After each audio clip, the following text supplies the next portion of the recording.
On 7 Up Front tonight, a closer look as COVID cases continue to rise in Michigan. Joining us is Dr. Lorraine Washer. She is a clinical associate professor specializing in infectious diseases and internal medicine at Michigan Medicine. Dr. Washer, thanks for being there tonight. Thank you so much for having me. Let's start with the decision by Michigan Medicine to cancel a small number of scheduled surgeries due to increasing numbers of COVID ER and admissions. Should this be a surprise to anyone with the way we're trending? As you've been talking about, we've had a large increase in the number of cases of persons with COVID. Following that, we've seen more persons with COVID being admitted to our hospitals at Michigan Medicine and across the region.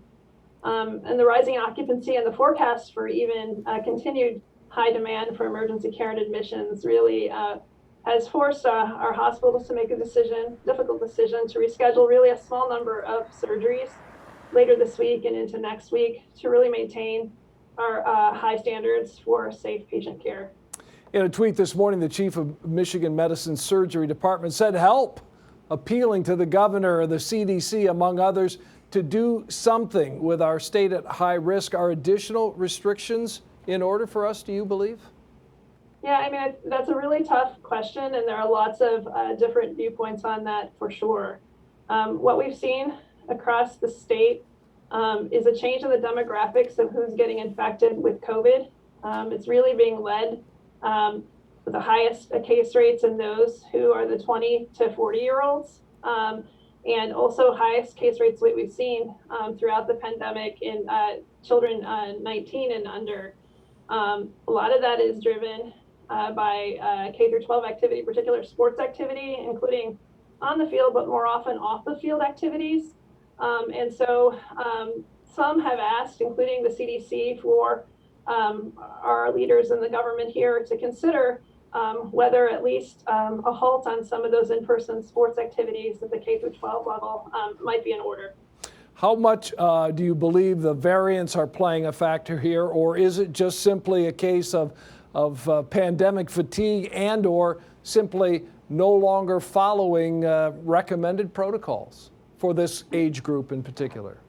Yeah, I think there's probably three things that are contributing to this increase that we're seeing. One is certainly behavior. The virus at its high circulating levels requires all of us to continue to wear masks and socially distance, because the likelihood that we're going to run into somebody who's infected with the virus is high, just because there's a lot of community spread right now. The second thing is we truly are seeing an increased number of different kinds of variants throughout the state, including one called B.1.1.7 that has been associated with easier transmission, and that's probably contributing as well. And then thirdly, we still just have a lot of residents in the state of Michigan who are susceptible to COVID. They haven't been infected, and they haven't yet had an opportunity to be vaccinated. And we know we're vaccinating as fast as we can across the state, but this increase in cases and hospitalizations suggests that we're not vaccinating quite fast enough yet. And it should be of concern to all of us. We've got to leave it there tonight. Dr. Lorraine Washer from Michigan Medicine. We appreciate the information, your insight as we continue to battle this virus. Thank you. Great, thank you.